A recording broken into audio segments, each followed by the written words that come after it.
Hi guys, welcome to Saaj Cars and Tech. Sajin here. Along with me, I have Dave, Vivek, and Marco. How's it going, guys? Good. Good. How are you? Good. How are you? Good. Hey guys, so I know Dave's been on the podcast before. Vivek and Marco, you want to quickly give a quick intro of yourselves?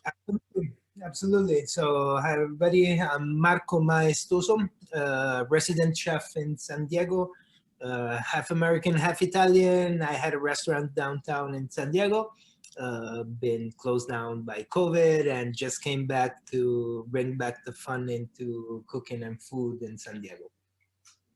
Nice. Vivek, I'm in healthcare, and I don't really have much to impart on when it comes to cars and auto and tech. But I am here to talk anything related to anything you guys propose, but more specifically healthcare, vaccines, politics, and whatever else you want to suggest, Sajin.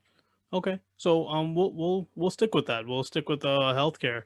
So as you know, we've have the whole pandemic above us. It's if you find anyone that doesn't know about the pandemic, they're definitely not in the same world as us.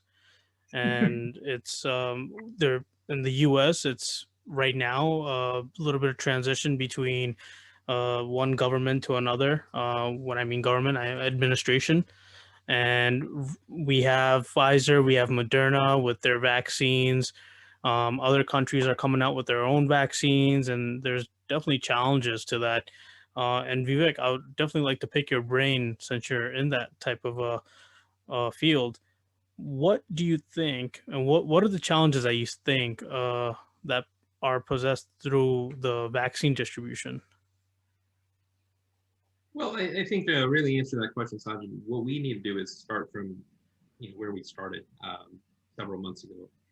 After the vaccine was developed and certified by the FDA and the other regulatory bodies, we didn't really have a plan to distribute this, right? I think it was almost a free-for-all / open concept for the state governments and local governments, and so because they didn't have the resources, because they didn't have the direction, and they didn't really know what they were doing, and so as a result, you saw states struggle, right? Whether it was a lack of IT systems, whether it was a lack of resourcing, or whether it was just a lack of vaccines. And so that's where we were previously. And I think, to be fair to the previous administration, our numbers have been climbing as of the last few weeks. And so we are starting to see sort of the light at the end of the tunnel. Now with the Biden administration, I think you're having a much more serious approach. And I think you start with this talk, not just necessarily with Biden, but also his chief of staff, Ron Klain. Viewers may not know this, but Ron Klain was the Ebola czar, so to speak, during the Obama administration. And now he's actually the chief of staff of the entire White House. And so I think having somebody like him run this from a logistical perspective, I think is definitely going to help. We are definitely going to, I think, double down on science from a CDC, FDA perspective, and also, give states and local governments the resources that they need to start this vaccination campaign. And, that's going to include IT support. It's going to include public relations. It's going to include education. And I'm hopeful. I mean, I think the Biden administration has laid out a plan of 100 million vaccines in 100 days. Some say that's not as ambitious. I think, as long as we're going close to herd immunity, we're going to get through this. And I think right now the challenge is, can we vaccinate as many people as we can before some of these variants, these new types of COVIDs take place? Because, we really don't know what's happening on that end. I mean, will the variant become smarter than the vaccine? Time remains time will tell, but it's a question that's lingering. So one thing with that vaccine is that they're not really giving, well, the federal government is not really saying, hey, this is who we're going to prioritize. They want the state to do that. Right. Now, assuming, let's say we had our own state, let's say we were the governors of our own state, what would your priority be? As in how to prioritize the vaccinations in terms of what groups to target? Yeah. Well, I think it all goes back to the data, right? I mean, you have to determine from just a numbers perspective of who really is affected by this, whether it's minority groups, the elders, folks with pre-existing conditions, and also the folks that are doing this on a day-to-day basis, you know, the essential workers, so to speak. And using a combination of those groups, you know, I think you just let the data guide you on terms of who to vaccinate. Having said that, I think what the states have decided is that, you know, we need to vaccinate our healthcare workers, you know, the frontline workers that are delivering the care. We also need to vaccinate folks that are, you know, above 75, folks above 65 and that have comorbidities, and protect those first. I think another part of that group is also the children and teachers, right? Because I think we want to reopen our schools. And so, you know, to answer your question at the end, I would try to understand the data first to see where we stand, and then, you know, develop a plan. But I think states have done that, and you know, some of the groups that I mentioned are the ones that states are targeting. I think the challenge, though, I think what you're really trying to ask is, like, what is the challenge of this distribution? Is, you know, having the resources, IT systems in place, you know, having clear guidance from the federal government. I think some of those things have been lacking. And there's also this other portion, which is, you know, somewhere I was reading that, you know, 20 or 30% of the electorate does not really believe in vaccinations as a whole. And so, you know, we need to have a public outreach campaign to really educate our workforce, or sorry, excuse me, our citizens, as well as, you know, use some of the folks on both sides of the aisle to really drive this message home that, hey, vaccines are going to work and that this is good for the nation. Well, slowly, they're gonna start making some areas like mandatory for vaccines in order to enter. For example, I know airlines. I forget which airline. I think American Airline. I'd have to go back and check. It was they were saying, "Oh, you're gonna have to have the vaccine in order to board," and it's a good precaution. But do you think that's gonna affect other industries? I mean, like Marco, he has, you know, he's in the restaurant business, and out of everyone, he's his whole industry has been hurt the most. I read statistics in some areas up to 65 to 70% of the restaurants have either gone bust or closed doors and aren't really looking to come back. And it's making it really difficult for people out there. For one, I mean, you know, there's restaurants here in Boston that I would love to go to, that I haven't even been to, and I've read about them closing, and now all of a sudden it's just okay. They're not planning to open up, and now we have the vaccine rolling out. Read today in the morning that a hospital lost 1,900 doses of the vaccine because the fridge was accidentally unplugged by a cleaner. Right. And it. So that. Go ahead. No. I don't want to go ahead because you don't want me to go ahead. No, go ahead. No, not in this case. Why not? I'll get mad. No, I hate these things when people like fuck up like this. I hate it. So, Saaj, I'll try to answer this, and I'll hand it off to Marco in a second. So, if you asked us this question, you know, let's say 6 months ago, I think the focus would have been on the testing aspects of things, right? Like diagnostics of it, and we really want to ensure that folks have been tested before we, you know, board them onto a plane or go into a restaurant or whatever it is.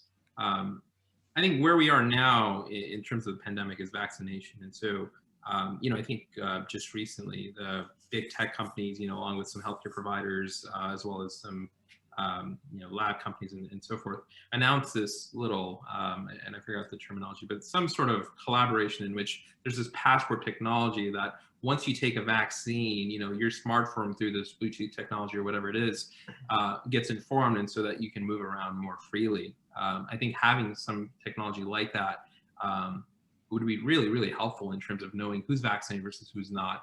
And that would definitely help folks in the airline industry, you know, hospitality, restaurants, and so forth. I think one of the things, since we have an expert here, one of the things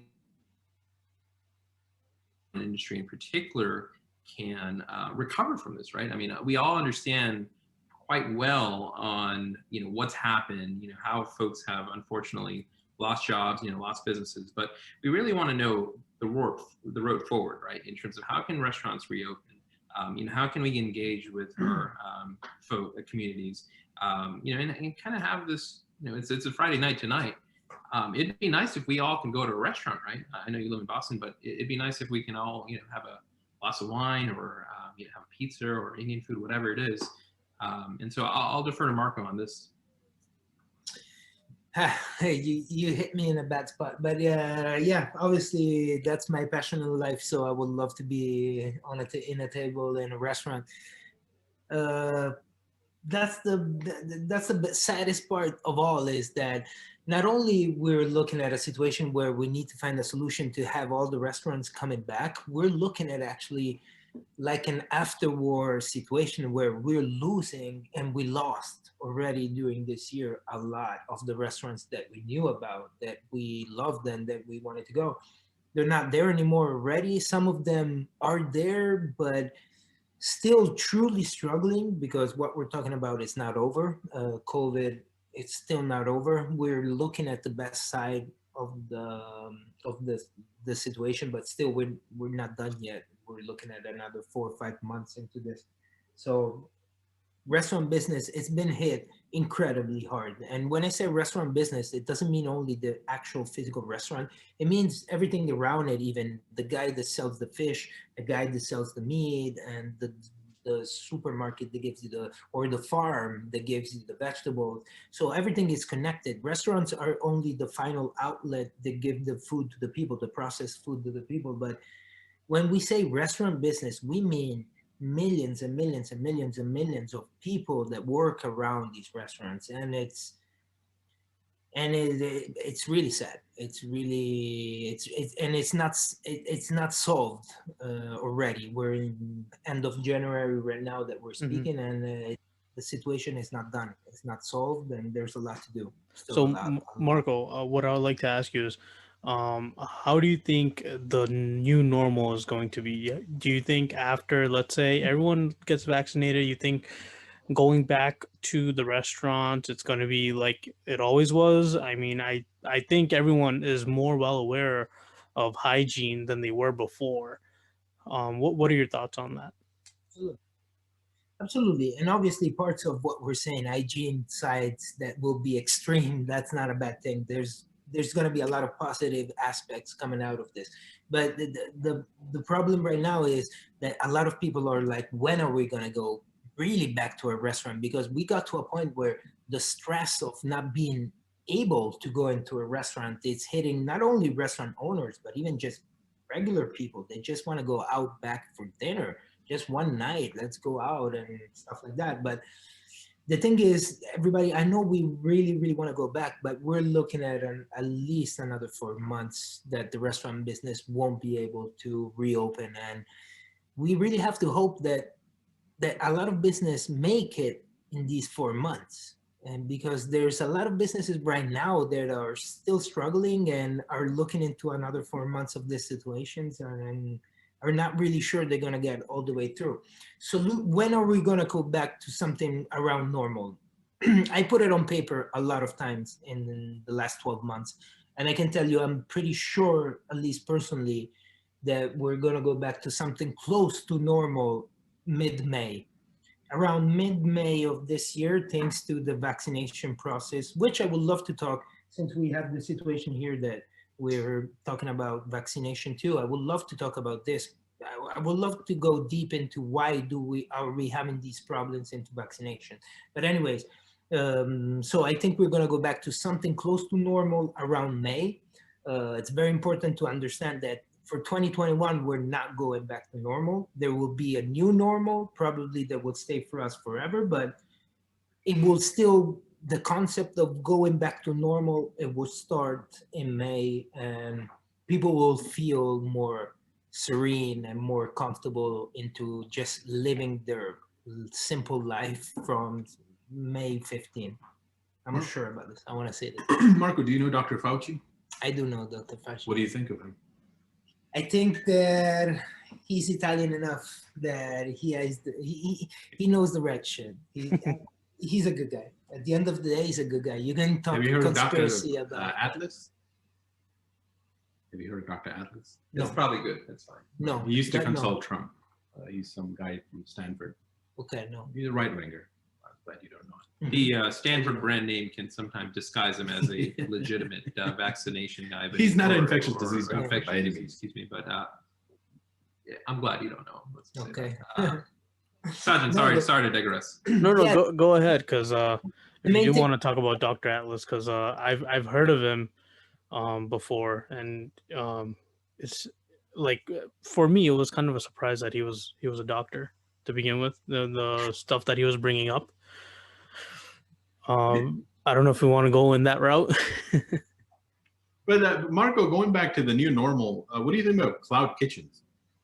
Cloud kitchens are something that right now are working very good. I have a lot of friends that have restaurants, San Francisco specifically, in LA, that are focusing on only cloud kitchens right now. Well, Saaj, do you know what cloud kitchen is, by the way, Yes. just before I... Actually, No, because- I don't.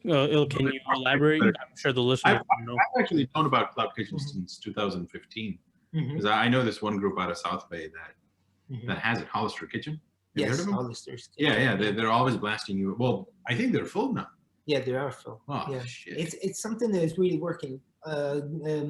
Even cloud kitchens and ghost kitchens and Yeah, ghost restaurants right now are working really well. So to explain what it is to people, I kind of maybe they will kill me after explaining this because restaurant owners don't really want this explanation to go out. But anyways, what it is it's really fake kitchens in a way, fake restaurants in a way. So our concepts that you want to develop, you just rent a commercial kitchen. So you get one location where you think the location is pretty good, where maybe it's a good residential area. What you do is you open these concepts without really having a full dine-in restaurant, but you sell with the online business. So you use what is working right now. So the online, the delivery apps, and all of this, let's say, stay at home kind of new world. It really works with these ghost kitchens because there's no location,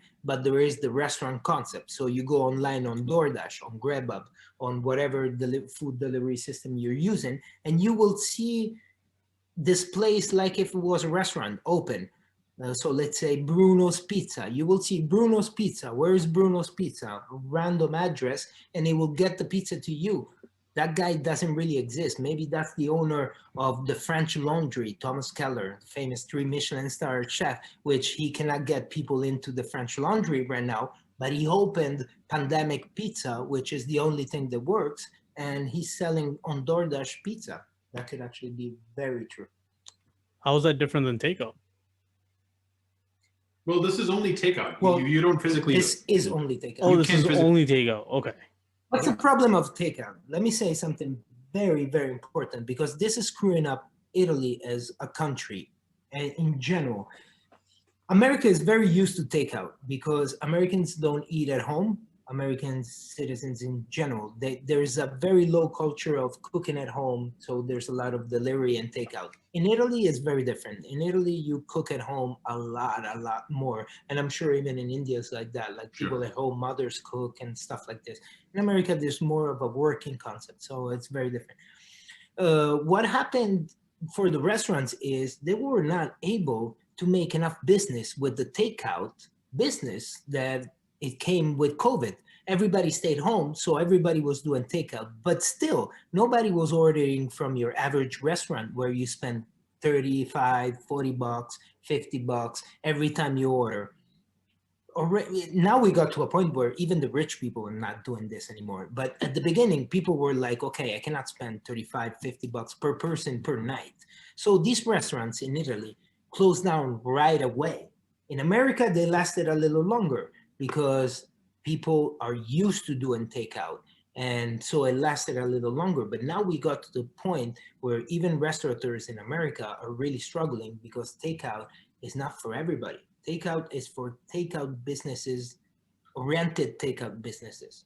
So you think cloud kitchen can succeed then? Absolutely. In It's America. a very successful process for now, though. I'm afraid in 3 years it could end. That's the Vivek and I main talked thing. about this about a year ago, about opening a cloud kitchen. We don't know jack shit about restaurants, but we had a good idea in mind, and I thought, who beat us to it was that Uber dude, Travis, son of a bitch. Well, I mean, at the end of the day, you know, the forces are clear, right? We are moving towards a consumerist society, and folks want things that are accessible, you know, on demand, and you know, through the use of technology, whether it's big data, you know, these technologies of 5G, you know, last mile driving, like Uber, whatever it is, folks are going to be able to access these kind of things. And unfortunately, the pandemic kind of accelerated all these trends, right? Where, you know, in-person dining was no longer a thing, and had to revert to some of these more, you know, kitchen as a service, so to speak, using the software as a service model, and they're thriving. And as great of as an opportunity as there is here, you know, we also have to think about the obvious point, which is a lot of restaurants are going out of business, and a lot of folks are going to be out of jobs, and you know, communities are going to be broken as a result of this. And so, yes, there are some winners, but there are also some losers. Please, Marco, go ahead. No, sorry. Let me give a little bit of value for the people listening at the podcast. If you really, since we're talking about ghost kitchen, if you want to open a ghost kitchen right now, your main goal, it has to be the location where you go get your commercial kitchen. Right. So if you want to open this ghost kitchen, you have to go in a place where there's a lot of people around you, because what you're working with is DoorDash or a delivery app, I shouldn't just talk about one, but a third-party delivery system that you're going to, and you need to deliver to the people around 15 miles around you. So you need to have a lot of people. So if you're listening and you're wanting to open a ghost kitchen, your main thing is location, which it was even if you're opening a restaurant and you're listening. Your main focus has to be location, location, location. I swear to God, I opened and closed many restaurants, and that's still the main number one thing when you open something in restaurant business: location. Yeah, you know, we were on the topic at least of vaccines, and then we got into restaurants. And so Sorry, I'm not sure if we fault. can. No, not at all. I'm not sure if we can merge the two, but you know, some communities, Sajan, as you know, are remote, and you know, leveraging restaurants as a vaccine distribution point is something that some on the fringes have talked about, myself included. I'm not sure if that's something we want to talk about here, but Sajan, I'll defer to you. Well, I do want to talk about that, because one of the questions that I've always stumbled upon, and I keep thinking to myself, if I were to do it, how I would do it, is how do you reach out to people? So I know people that already have the vaccine, and the reason why they have the vaccine is because their workplace, they're in the medical field, their workplace basically requested, they were eligible to get it, so they requested it, and then it was a quick approval, quick schedule. You go in, get it, and then you wait 3-4 weeks, you get the second one. Now that's fine, because now you have that's a medical field, right? How do you do that with everyone else? Like Dave, right? How are you going to get the vaccine when it's available? Is someone going to reach out to you? Are you going to reach out to someone? Is your primary care doctor going to call you, say, hey Dave, you can get it now, and oh yeah, this is the location that you're going to get it at? Sure. I think for my case, you know, I'm not really high risk, so I am probably going to be one of the last people to get it, which is fine. Even then, once I'm eligible, I get a hold of my primary care. If I can go to my county offices, one of the health offices, and I think it's free. So I'm not too concerned about it personally. You know, Sajan, you raise a very interesting point of, and I think the question you're really asking is, who is the owner when it comes to vaccine distribution, right? At the most granular level, is it the federal government? Is it the county hospitals? Is it the county public health office, or is it, you know, nobody really? And it's a question, I think, that roots back to our initial discussion, which is, you know, not having the proper federal guidance. I'm an IT guy, so to speak. You know, I work in health Why IT, and so, excuse me, Marco, you had a question? Yeah, because this is the same as before. before. I wanted to ask this question before, and I think the people practically want to know this. Why the fuck are every government, because I'm not talking America here, Yeah. we're having the same fucking problem in Italy right now. We're having the same problem in France, if I was a French guy, in Spain, in Germany. This is the same problem everywhere. Why are we having problem? We have been talking about this shit for 8 months. Right. Why are we having this problem today? Since you're in the healthcare system, what's the main problem? What's the real problem? No, you can be as unfiltered as you like. I'm sorry, I don't want to be too much. If they can support my language. I think we have 18 and up audience here. No, well, you know, in all seriousness, the lack of a centralized, patient database, I think is part of the problem, right? We really, I accept that. at a very high level, we are unable to determine who is who. We cannot identify patients. We don't have a way to match them. Why you didn't test enough? Because in February I was screaming, let's test the whole fucking world. We have to test it. And I'm a stupid chef. I'm just saying, let's test the whole fucking world today, please. And I know I'm saying something extraterrestrial, but this is the main concept. What I thought is, if we can test, we can localize, we can isolate, we can stop it. Right. Well, in America, at least, and I can't speak for Italy here, but or India, all but, the world. A couple of points. First is America as a whole is a very individualistic society. We like our freedoms. We have HIPAA laws. Folks don't necessarily like to give up information. Right. That's number one. Two, and I think this is more during the previous administration than it is now, is I think there was a lack of coordination when it came to testing, vaccinations, et cetera. State governments really talk to the federal governments, local governments didn't talk to the state governments. And so there was this big discombobulation, not to use a big word, in which, there was just a lot of chaos. Yes. And when you have these kind of factors on top of, lack of a, singular leadership, it leads to dysfunction. And I think that partly explains why we are in this situation today. Having said all of that, I'm an optimist. I do want to look to the future, right? I'll give one anecdote here. I was talking to my brother maybe, I guess, a week ago, in which I saw a tweet in which the county of San Diego was boasting about how they came up with an idea to vaccinate thousands, if not hundred thousands, of people through the Petco Park facility, which is where the San Diego Padres play. Go Padres. Now, that is cool, and I appreciate that. But what's also subtle, a subtle point that I want to make is, a week before that, so let's say 3 weeks ago, 4 weeks ago, these guys had no idea on how to distribute vaccinations. And so it begs the question of what kind of national strategy did we have before we came to this place? I mean, it's almost as if, we've given a limited amount of money to states, counties, and expect them to come up with magic. But as you guys know, with governments, these guys are folks that don't have the best of technologies. They don't have the best of resources. They may not have the best of guidances. And what does that really result to? It leads to chaos, unfortunately.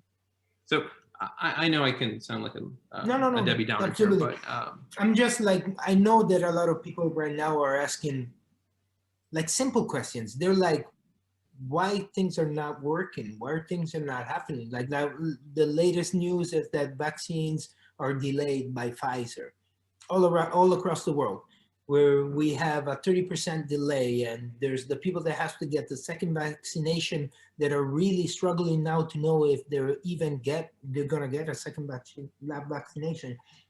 The question I love to ask to people that work inside is like, why though are we not ready? We've been giving flu shots to people in the last fucking 25 years. Yeah. How can you I'm not ready to give me a vaccine? Now I see that you have to be at minus 70 degrees Celsius to give me this new vaccine. Okay, I get it. Now, okay, you can tell me we have this kind of problems. I know an Italian company with the English company Moderna are really working very strong on the single shot vaccine. Okay, let's focus everything into what we have into the single shot vaccine. But why are we so messed up? What's all this disorganization going on? You know, Mark, are you you and I can have a field day on this because, you know, along with my brother, we've talked about this, and Saaj, I'm sure you have as well. Is you know, we knew that the vaccines were coming. You know, we can at least assume that the vaccines were coming. So why, as soon as the FDA approved it, why couldn't we start to distribute this vaccine to the millions, and why didn't we have to wait so long? And it's a question that, frankly, becomes a little political. Well, I mean, go ahead. No, go ahead. Well, I mean, you know, I know that we knew the vaccine was going to come out, but I think that we didn't really know. Okay, it's going to be 2 doses. It's going to be 4 weeks apart. It's going to have to be transported in this type of condition. It's going to have to be stored in this type of condition, and then now it's and I know there was at one point getting the raw material was part of the issue. Yep. I mean, right now it's what the vaccine's only capable of lasting, like keeping you immune from COVID for what, 3 to 4 months? Is it 5 months max? Somewhere where I read. My understanding was 8 to 12 months. Just because, you know, this COVID-19 case particular has only been around since, I think, what, December of 2019, something like that. Okay, so we don't know exactly. Right. It could be longer, for all we know, but the jury's still out on that. But, you know, to really go back to the whole vaccination point for a second, you know, I'll go against you on this, Sajjan. Is the FDA really knew about the Moderna and Pfizer vaccines back in March, really, because that's when the phase 1 trials, I think, started. And we knew this was going to be most likely a 2-dose situation in which, you know, we'd need extra refrigerators, you know, there'd be a logistical problem. And the fact that our government sort of didn't prepare themselves is, I think, a problem. But more broadly speaking, to take a step back, I think, you know, this really was a war. This was a war similar to how we had in World War II, where, you know, we required a massive, massive public education campaign, a campaign in which we commanded our manufacturing industry to really produce not just vaccines, but also PPEs, as well as other equipments. Yet we didn't do that. And I think the fact that we didn't really frame this as a war and more so as a problem that kind of will go away, kind of led to this, in my humble opinion. No, I agree with you. Yeah, I definitely forgot about the whole starting in March, they had the first trials.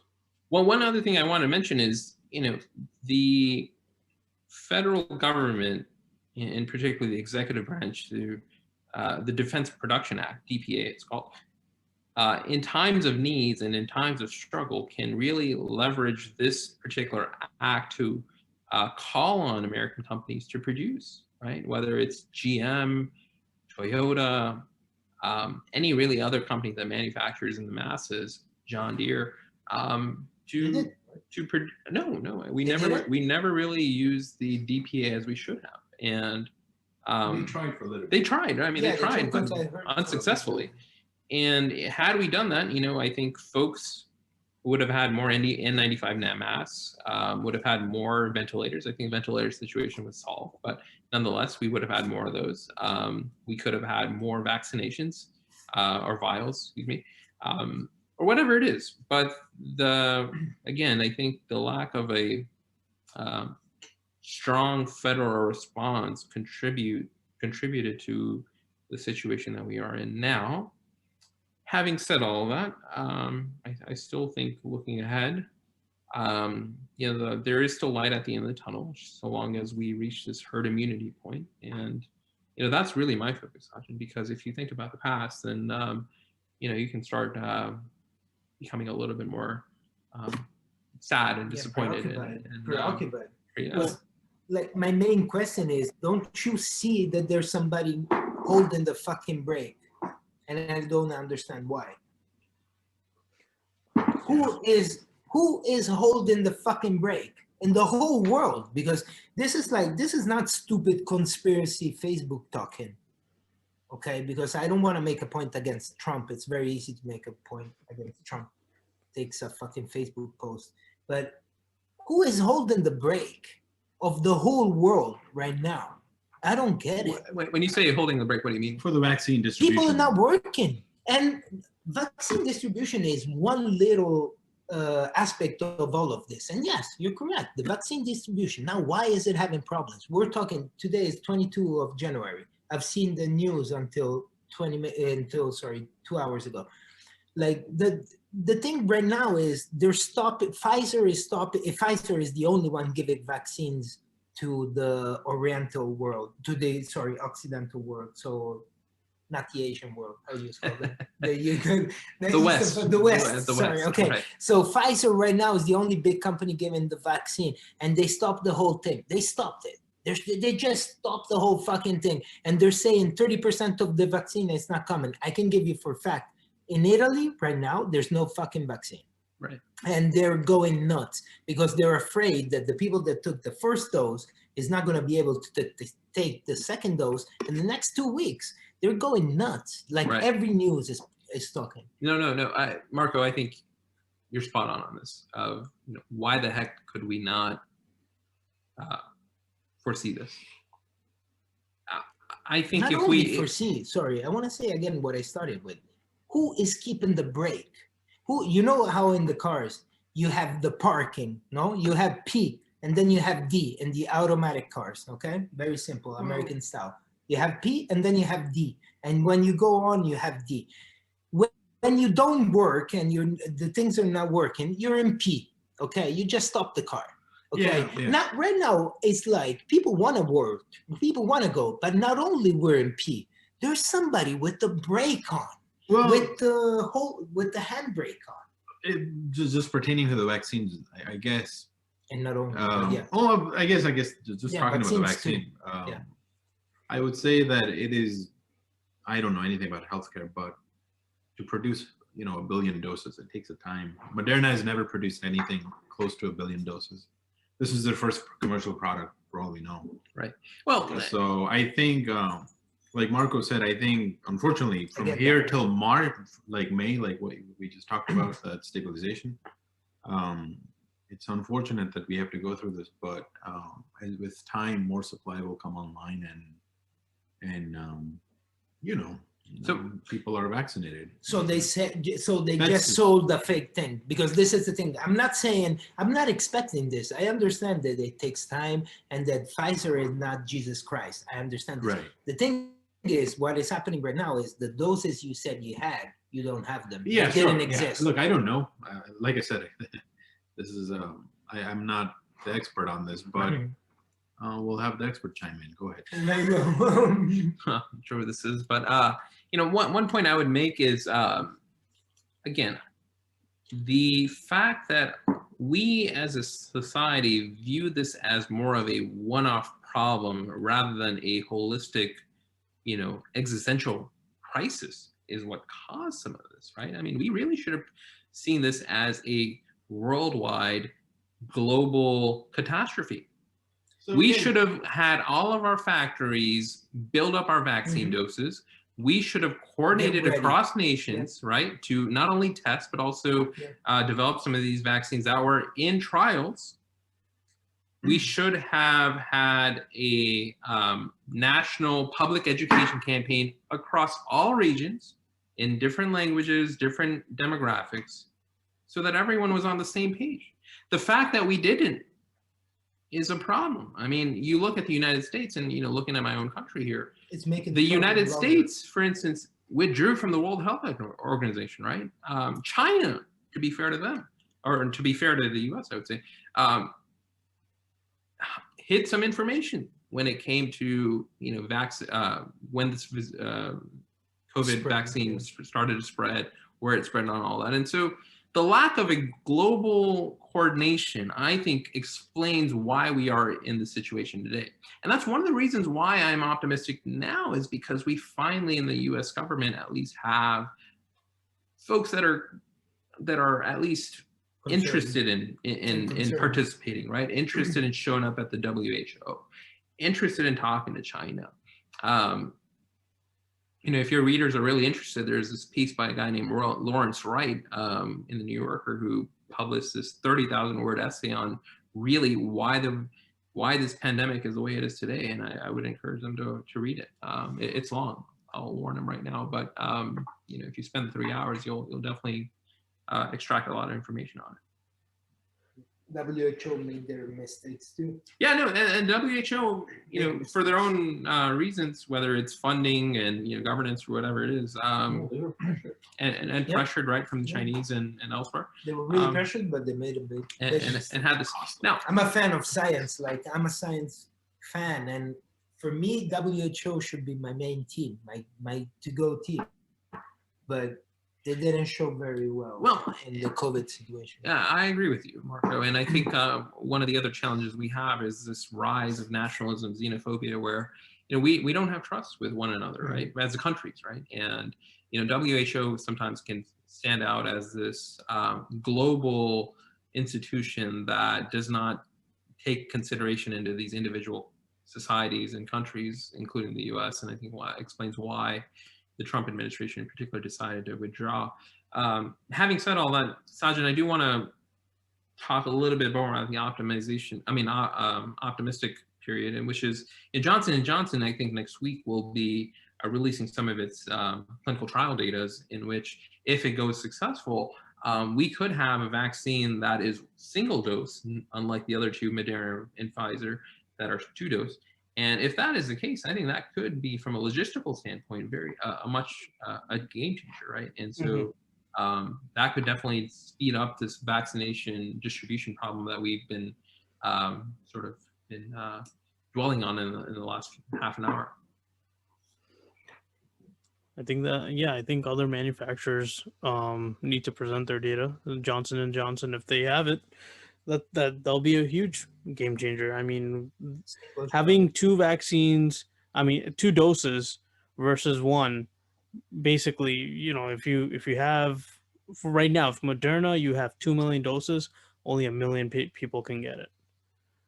So right now, you right away double the amount, depending on how much they can manufacture.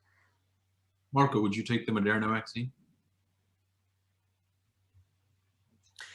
I would take the vaccine. Yes, I would take the vaccine. No, but do you have a preference of like 2 shots or 1 shot, or you don't? I do have a preference of 1 shot. Yes, absolutely, yes. Because the vaccine is still a vaccine in general. If you go scientific, it's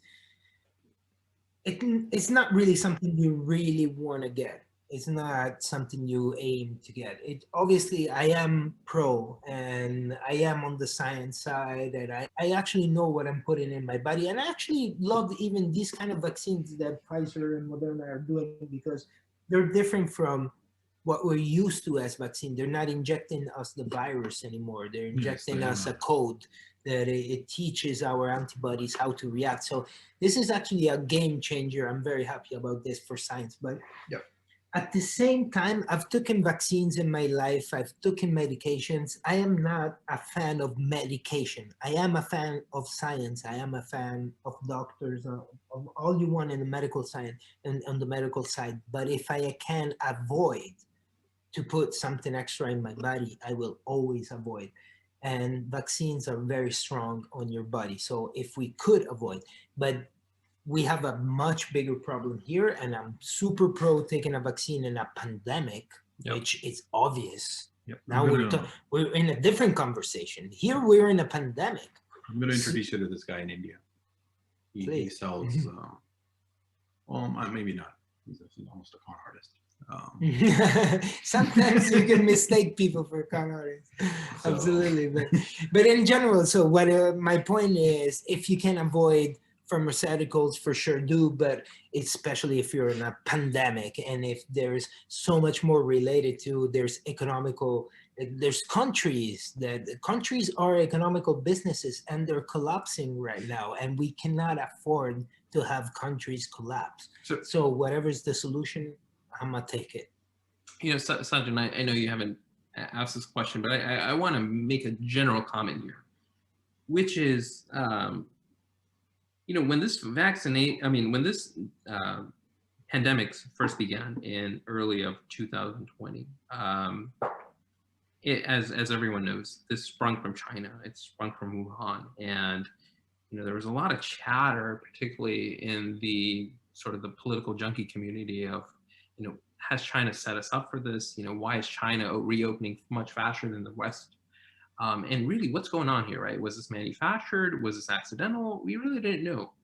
And I think for 6 months of that time, we all were perplexed, right? We really didn't know what was going on. After November, coincidentally, the election, it became clear that the only country that really was able to respond to this effectively and scientifically successfully was the United States and the West and our partners in Europe. And I think that was our Sputnik moment, right? Where this problem came in with COVID-19. We responded accordingly, and as a result of this, we were the first to develop a vaccine in a record time. And you also have to credit the Trump administration for this, for the Operation Warp Speed. You also have to credit the scientists and all the players that were involved. But I really think, in my sincerest heart, that in itself was a triumph of all sorts of things that I think sometimes gets underappreciated.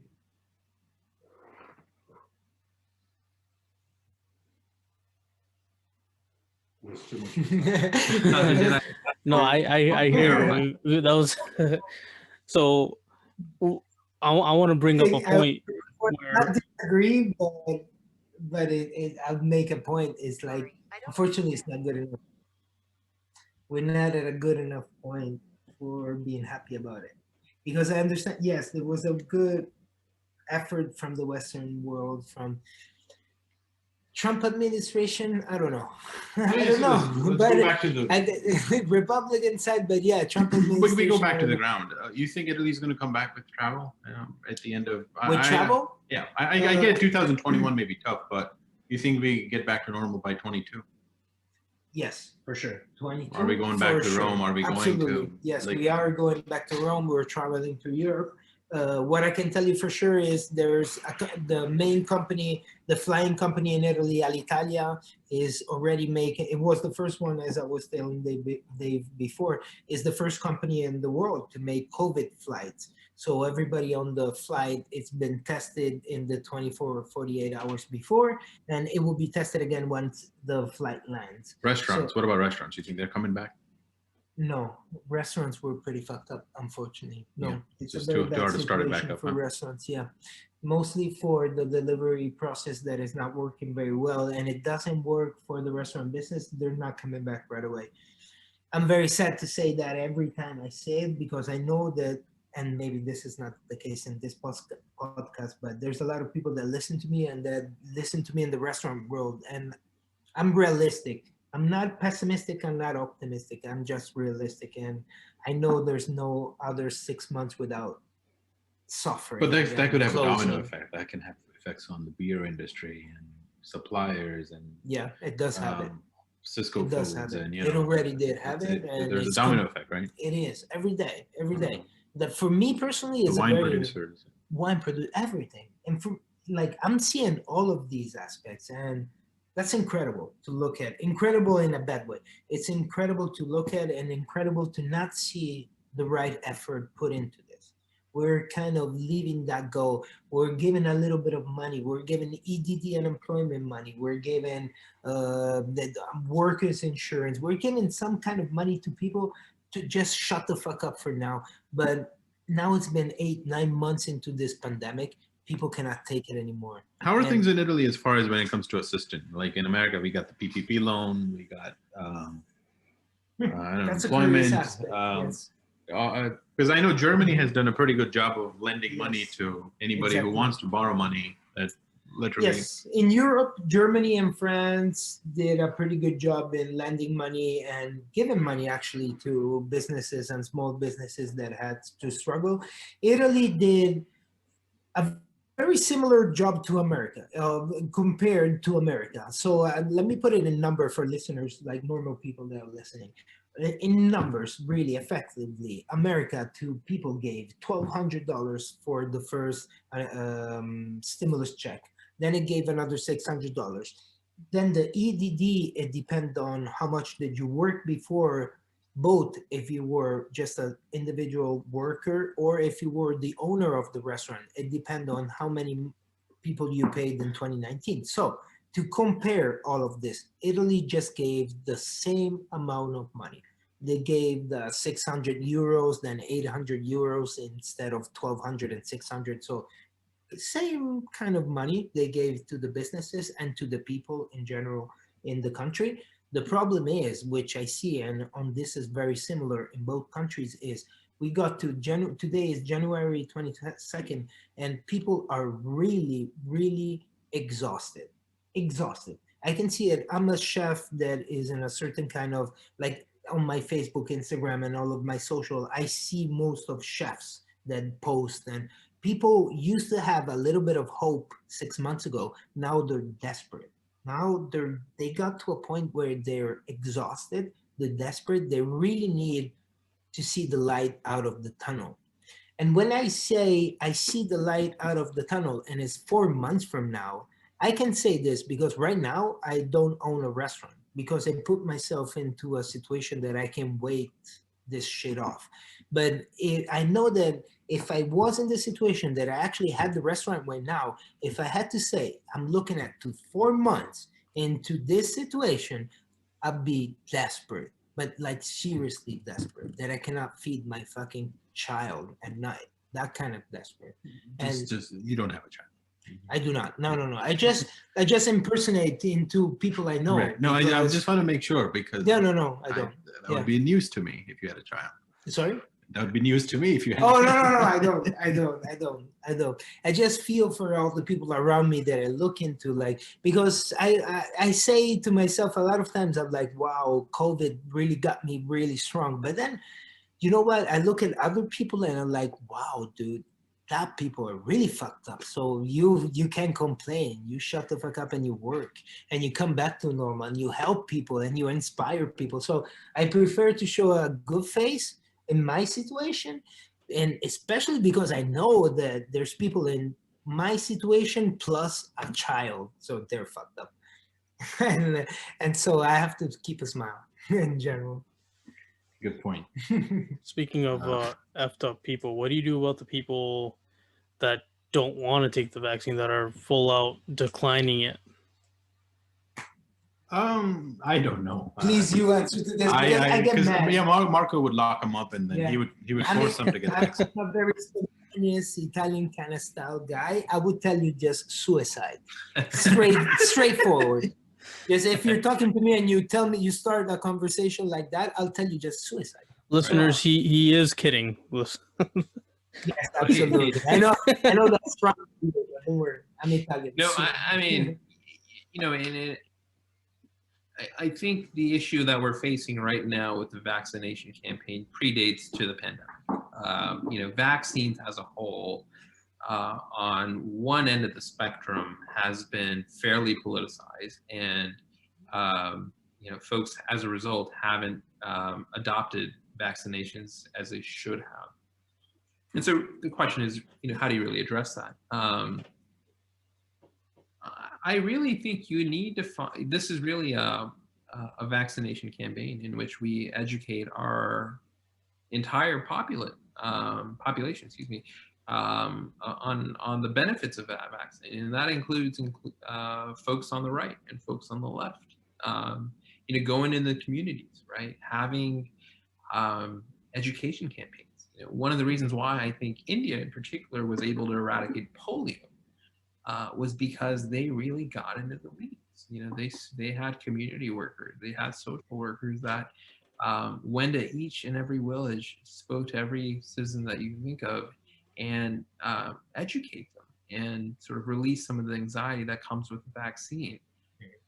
We have to do that in America. And, you know, it may sound a little counterintuitive, but a first world country still needs a little bit of education. And having these types of ambassadors, having these types of education campaigns, I think are very critical. And I think we need folks on the right, in particular, who I think are a little bit more skeptical about vaccines, to participate in this, whether it's former presidents, maybe even including Donald Trump and others, to really tout the benefits. And if that really means we give Donald Trump all of the credit for this vaccination, so be it.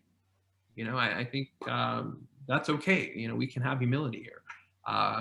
But it has nothing to do with Trump.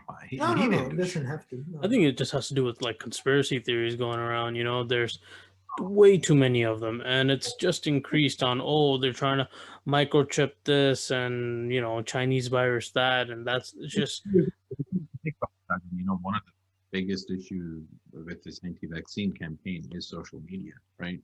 One of the reasons that India was able to eradicate polio was because there was no social media.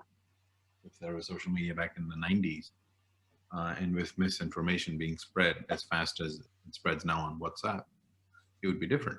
I mean, you know, not to switch topic, but I also kind of lead into it. You know, that all kind of got us into the Capitol riots, right? There was social media and Trump and his nutty followers and people on Parler and a bunch of other websites. And look, I voted for Trump, but you know, not all of us are a bunch of dicks. But at the same time, we know nobody's perfect. I lost him the night. I thought he would come out and he would say, you know, it's too close to call or whatever. But instead, he said this was the greatest fraud on the American people. I think right then I lost him, and the invasion or the Capitol riots was the end. So I do support him. I think we should impeach him. I think we can all agree on the fact that the vaccine thing is a free option, right? Because I can joke about people that, as I said, like suicide if you don't want to take it. I'm just joking, obviously. But in a way, I know that I can joke because it's still a free option. Like, you want to take it, take it. You don't want to take it, don't take it. The thing that, although I would love to emphasize, is that if we don't arrive to immunity, it's almost stupid for us to kind of start this whole thing. So please, let's all take it. But we still live in a free world. And this I really want to say, because it doesn't matter if you agree, don't agree with Trump and this and that. It's just that there need to be some rules, some general rules we all need to agree on, just as a community, as a society, to live and go forward. And I believe this is where Trump failed, even Republicans in general, is that there's a limit where politics should even not be into the discussion. It doesn't need to feel politic if I'm talking about vaccines, if I'm talking about science into a vaccine. If there's something wrong with the vaccine, I don't have to feel like if I'm a Trump supporter, if I go against or pro it. I need to stay true. And politics, it doesn't have to be part of it. We're in a moment right now where the problem is much bigger. It's health. Fuck politics, dude. What the fuck is politics worth? I'm posting this on my Facebook in Italian. I'm posting this 2 times a day. And I'm writing, why the fuck you guys thinking about politics all day? Because the government right now it's crashing. It's 22nd of January. If you don't believe me, go look. The government in Italy is crashing. Everybody's talking about that. We have such a bigger problem that idiots that are fighting in politics for bull fucking shit, because it's fucking bullshit what they're fighting for. It's ridiculous. People are dying in hospitals. People can't go to schools because you cannot organize a bus to take kids from their house to the school. And we're talking about these things, but why are we losing time? Why are we forced into having to see all this media right now? This is what it became. Like, now if I say fake media, I'm a Trump supporter. Like, now everything is political, and it's crazy. It's crazy. It's not a healthy situation we're living right now in general. So I hope we really get out that vaccine works even into a sort of cleaning away some stuff that the society created in these months, which is fucking ridiculous. You know, Sachin, I know we threw a lot at the audience there. Sorry, yeah. A lot of fuck, No, especially. it is Listen, passion. we're all passionate about our Yeah, views, it's passion, it's and passion, it is. there's nothing wrong with that. If this is too much for the audience, Then Well, I'm then sorry. again, it's Then not I'll my just say I'm podcast, sorry. I'm gonna You don't have to leave the podcast. I'll go away. I won't be on the podcast on the next episode, so don't worry. No. You won't hear that. no, it's informative. No, and what we're really trying to do here for the audience is we really want to bring a variety of perspective in it. You know, Marco really brings up a good point of distrust in the media and how that's seen globally, particularly in Italy. It is on the media. It really, the media. Let me tell you something for the practical people again. I live in America, and then I go and I even live in Italy. Let me put it like this: I live in both places. Okay, my real life is both in Italy and America. I can tell you this. I can tell you that when I'm in Italy, I don't see the same news I see that when I'm in America. When I'm in America, I don't see the news that I see when I'm in Italy. Now, in the course of the years, I learned that I should pay services like ExpressVPN that actually kind of hide the fact that I'm in Italy or that I'm in America physically in that moment. You know what I realized? They're really trying to control what I see. Because now that I can see everything, because I pay a service to not tell the web world where I am, I can see the news in Italy of America while I'm in Italy. So I realized that there's a lot more that people don't see. So imagine how it is in North Korea. Imagine how it is in China. They don't know fucking shit about life in general. They don't know shit. They cannot know. They don't show them.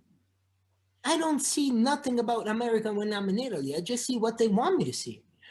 And I can tell you January 6th, 2021, now it's 22, I bought my ticket to California. And you know what all the people around me told me? You're the most sick guy in all of Italy.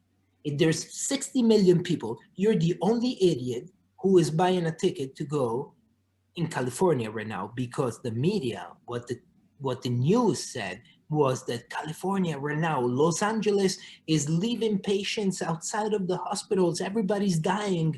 And California, everybody's dying right now. There's no hospital room. There's no hospital space. Blah, blah, blah. All of this, like the media was bombarding on this news. And everybody around me was like, you have to be joking. You're not going to California right now. That's like going to Syria in the middle of war with fucking America. Like, there's no way. And I was like, yeah, because I'm actually talking to people in California. I know that's not true.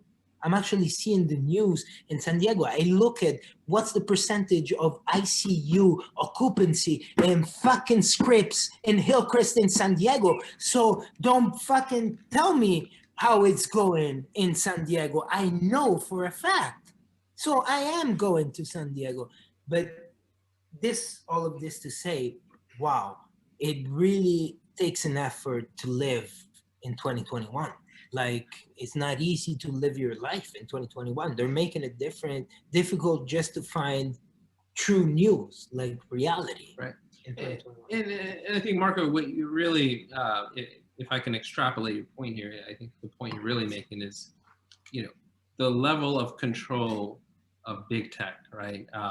These folks, although they may not be publishing some of the news articles, whatever it is, they still have a way to filter what most of society sees. And I think, it's a challenge, and I really don't have many solutions to propose here, but I feel for what Marco feels, and some of the misconceptions that can develop as a result of it, and not just the misconceptions that can develop with him, but also the ones that disseminate through social media, WhatsApp, or whatever it is, uncontrolled. I think that's a problem. But I digress. Yeah, I think we're in a kind of test phase. When we'll be in 2200 DC after Christ, or after Christ, whatever you call it, in 22. So 200 years from now, we will look behind and we will be like, we were a phase of like communication between the past and the future. Like we were a test phase, and it takes data. Like for COVID, no. Hmm. How can we predict right now how the vaccine can work for everybody? Now people criticizing, oh, the Pfizer vaccine, it killed 13 people out of a million vaccines. Are you really that concerned about that? It doesn't concern me. 13 people out of a million vaccines? That's great fucking news, dude. There's no complaint about that. And people are going crazy. The vaccine is killing people now. This is Yep. what the media is saying. Vaccine is killing people. For 13 guys out of more than a million people vaccinated, come on. That's not reality. That's great news. Yeah. But this is, we're a test. Everything you do is fucked up anyways. Everything you do is wrong anyways. So, Sajjan, I know we all provided some varying thoughts here. I'll defer to you in terms of where to take it from here. Well, I think Marco made quite a bit of the prime points. I mean, there's a lot of moving parts. When the politics that is getting into the science, because they're the ones that are trying to control exactly how everything is going to go on, and then you have the media, then you have the people. There's just way too many moving parts, and just trying to figuring out which part to move. It's like taking a Rubik's cube with a I have a million for all of with a million sides, and you don't know. It's like, okay, how do I fix this? Because you can't please everyone. But obviously, it's everyone has the same goal. They don't want COVID. They want to get back to normal, and when you have this politics involved, it just stirs the I would say the soup a little bit more, and you kind of lose the actual point. Absolutely.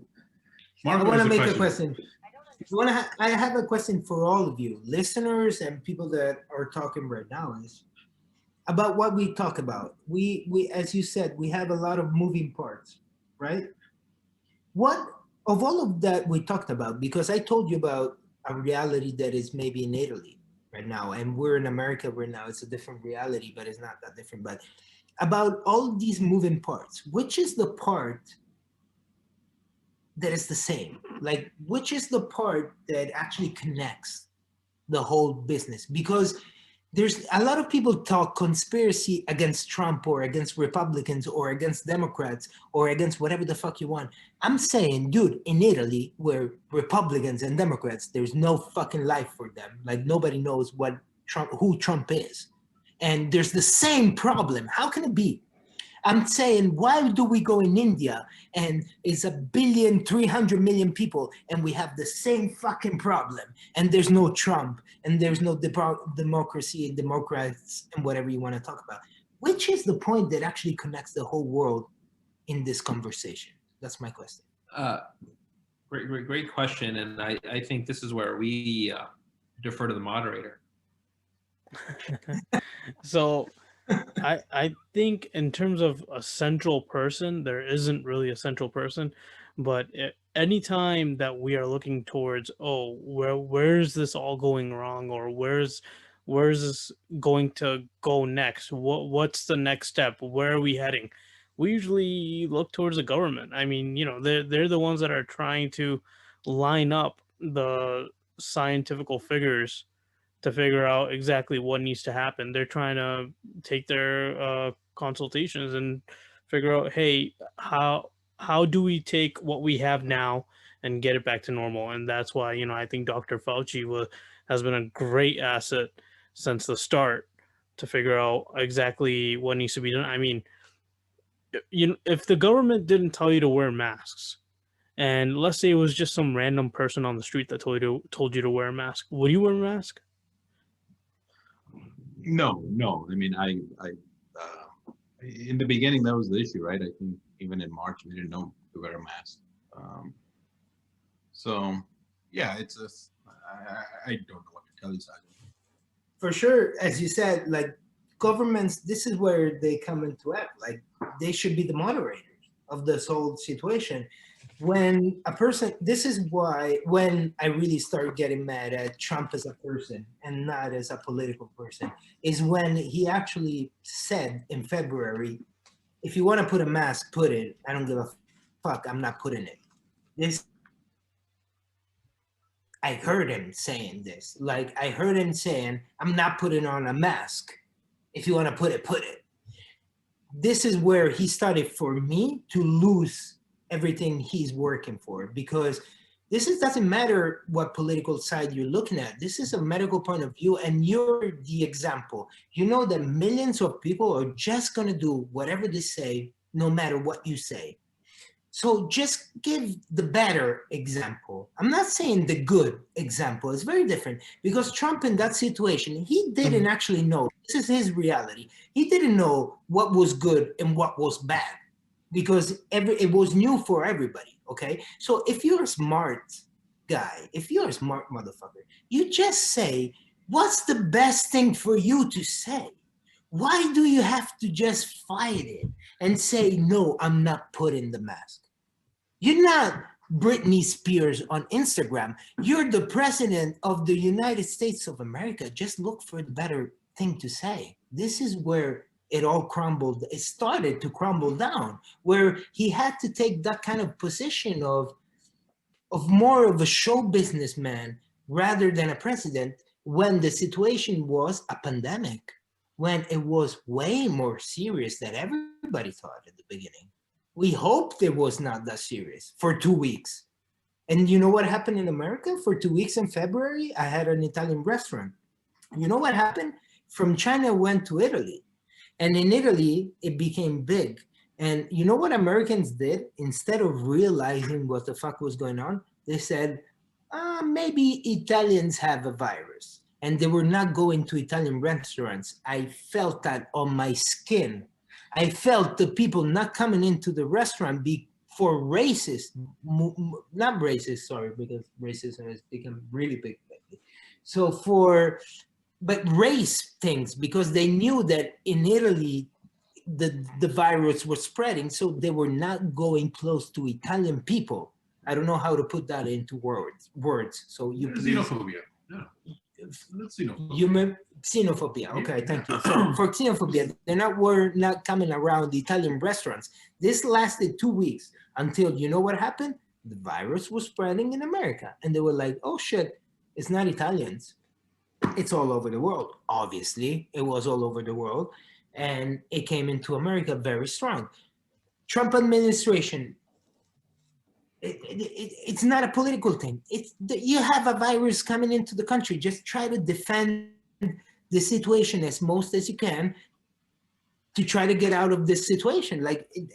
So the point I'm trying to make here is just that we made it so political around 2020, and still in 2021, it's still so political where it doesn't need to be political. It doesn't even need to be all health-wise, all medical. It doesn't need to be medical. It's just that we have to realize what's the best way to get out of this situation as fast as possible, or with the measures that we need to still continue our life. And this, to finish all this whole thing, is because I'm in the restaurant business, is what I want in January 2021. The only thing I really want, as all the restaurant owners in the fucking world, is that we go back to at least working a bit, like in the right way, with the right measures, with keeping health for everybody. But we're here and we're not working. It's like people need to listen. Like everybody loves going out to the restaurant, and people tip. In America, they give 20% tip every time they go out. So now it's time you listen. Nobody is fucking working. And all they're asking is to work. Let's find a way with the government to work in a healthy, in a safe way for everybody. Nobody looked into this since the beginning. They look before into, let's give them $1,200. Let's give them $600. Like payment relief. And let's give this. And let's, what the fuck is $1,200 gonna do if I'm not working? Mm-hmm. I'm depressed in my mind. Now I have psychological issues. Now kids that are not going to school have psychological issues. You think the restaurants are the problem? No, they're not, dude. The fucking people are the problem. The world, the society is the problem. Everything. Yeah.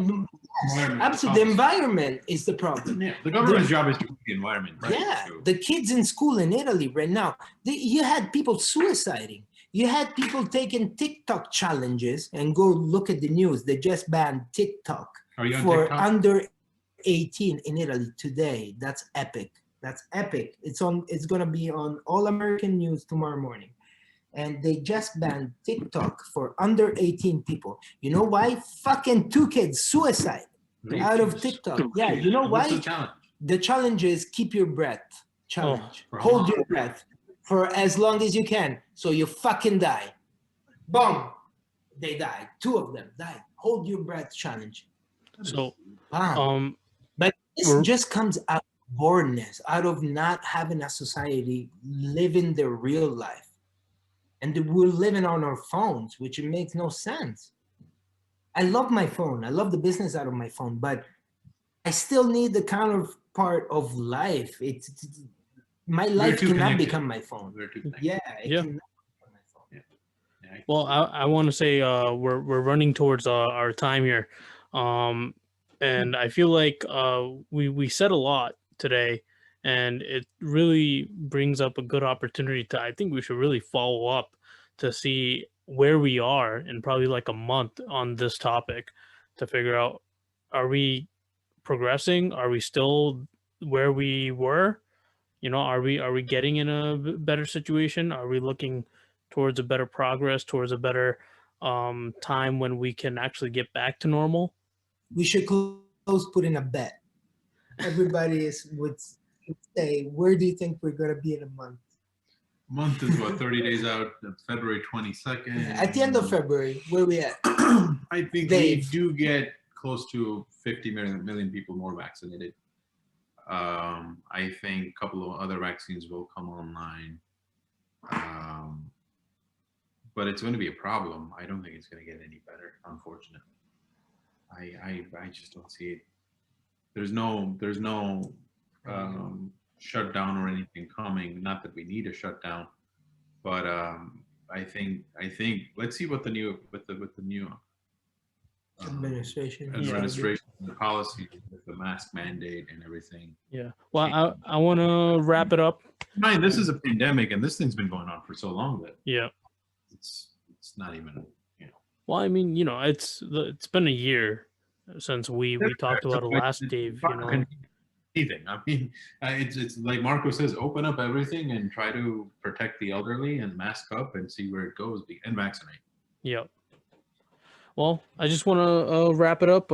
Thank you guys, and we'll definitely follow up and sometime in February and try to figure out exactly where we are compared to this discussion. Part 2. Part 2, yeah. Thank you guys. Thank you. Thank you, Saaj.